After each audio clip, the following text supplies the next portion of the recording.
What's happening, combat sports fans? It's your boy Bando, back at it with another episode. What am I doing today? I'm breaking down that Covington and Buckley matchup because it's an interesting welterweight matchup and it's the final main event of 2024. So of course I gotta come through and talk about it. So let's get right into it. Let's go.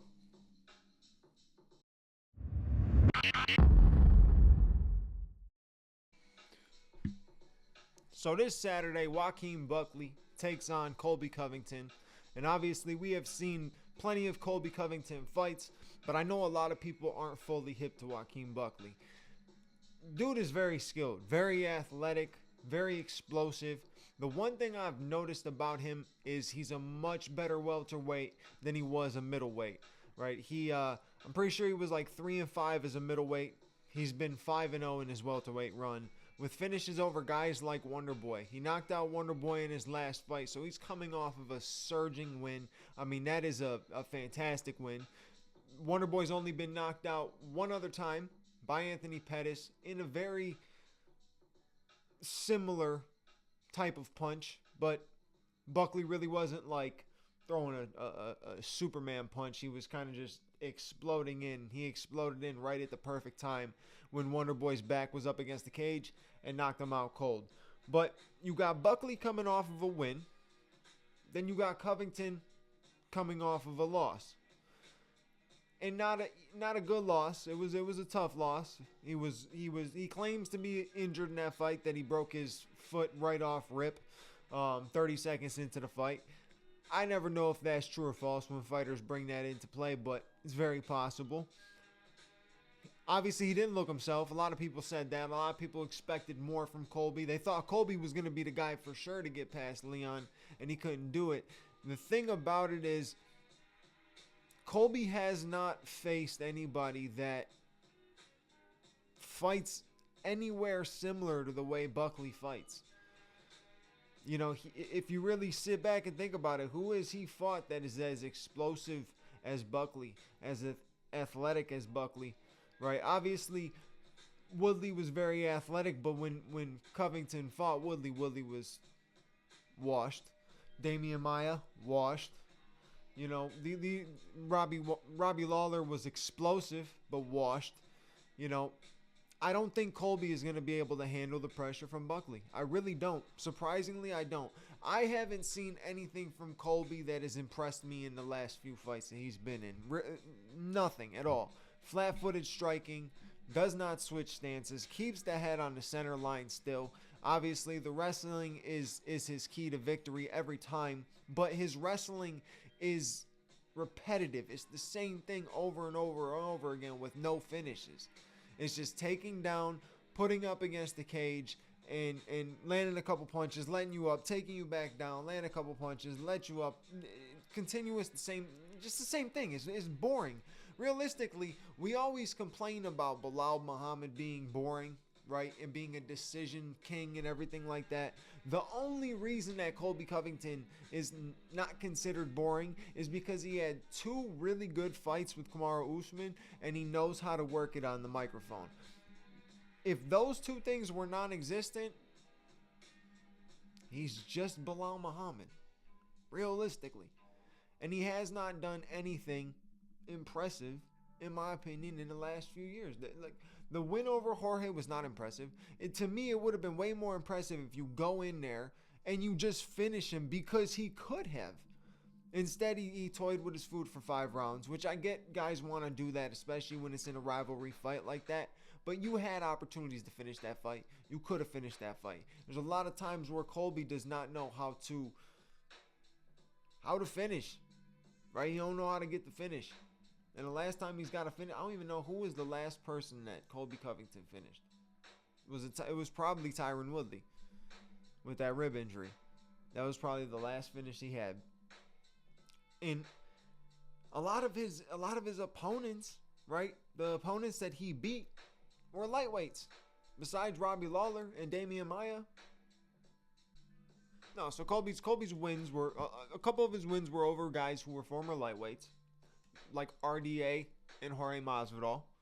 Then he had wins over guys who pretty much washed at the time he fought him. Like I mentioned before, Damian Maia, Robbie Lawler. RDA was not necessarily washed, but RDA hasn't been the same RDA since losing to Eddie Alvarez. He has not been the same RDA in my opinion. Who else was on here? Woodley was pretty much washed. Masvidal is, so I hate to make this a thing of just dogging Covington because I usually back Covington. Usually feel as if that he should win the fight, right? I didn't back him in the Leon fight, but I did back him in the second Kamaru Usman fight. I thought he was going to win that fight, and it was very close, right? So I don't want to make this a hating on Colby Covington session, a dogging Colby Covington session, but he's got a tough fight ahead of him on Saturday, and he cannot come into this fight overconfident and overlook how good Buckley can be. Now, the skill set of Buckley isn't the most impressive thing either. It's not the skill set that gets him the wins.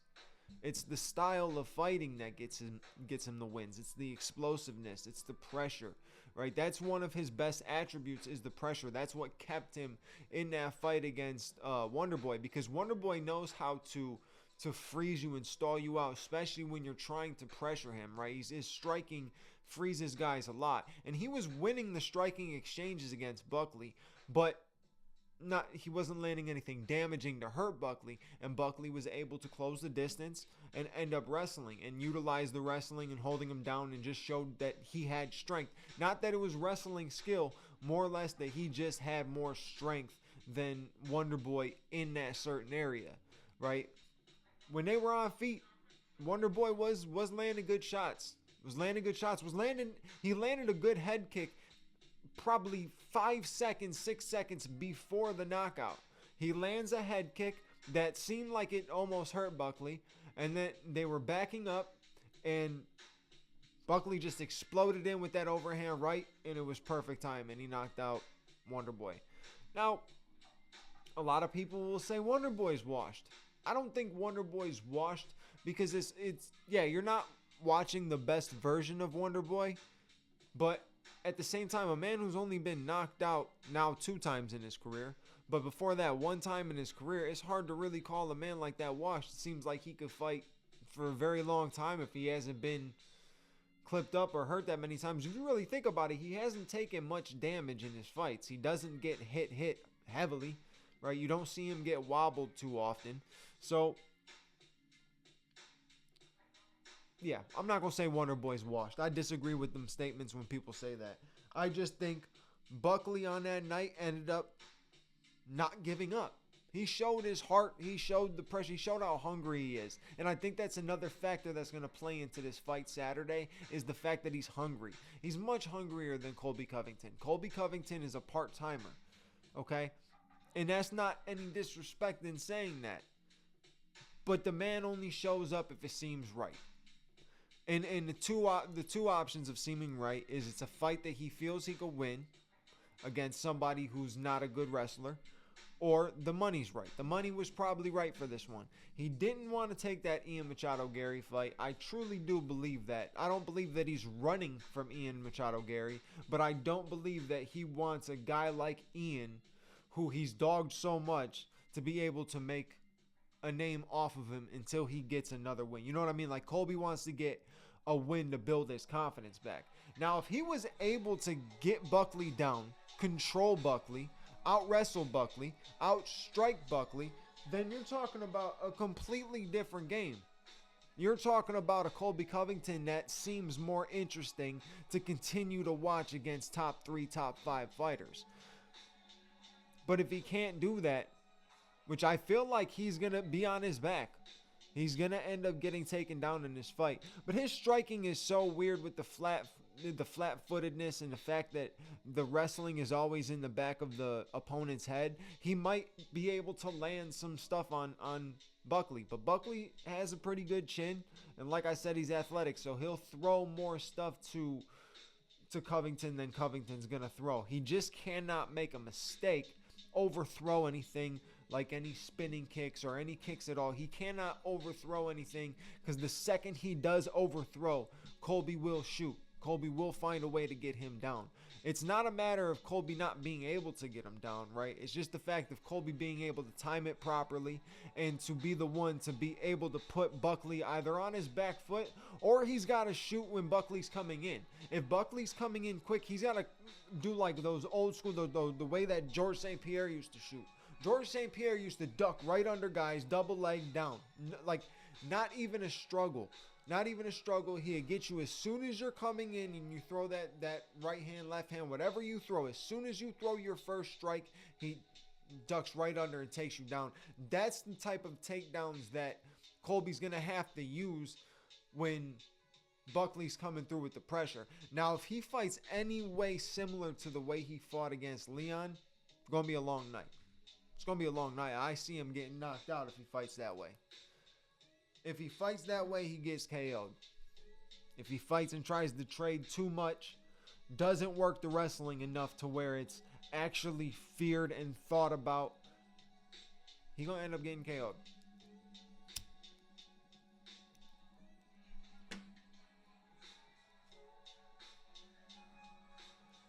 See, a win for Buckley regardless, if it's a decision, a 5-round decision win, if it's a knockout, submission, however he wins, it's a statement. Just because it's a guy like Colby Covington, who's been in the top 5 for so long, right, getting a win over him. It's almost like if Benoit Saint Denis would have got that win over Dustin Poirier, right? It's a guy who's been at the top of the division for so long, and it's a huge statement. No matter how you get the win, it's a big statement. The fact that you did beat somebody who's been at the top of the division, a veteran, has fought other top guys in the division, fought for belts, been on main events and stuff like that.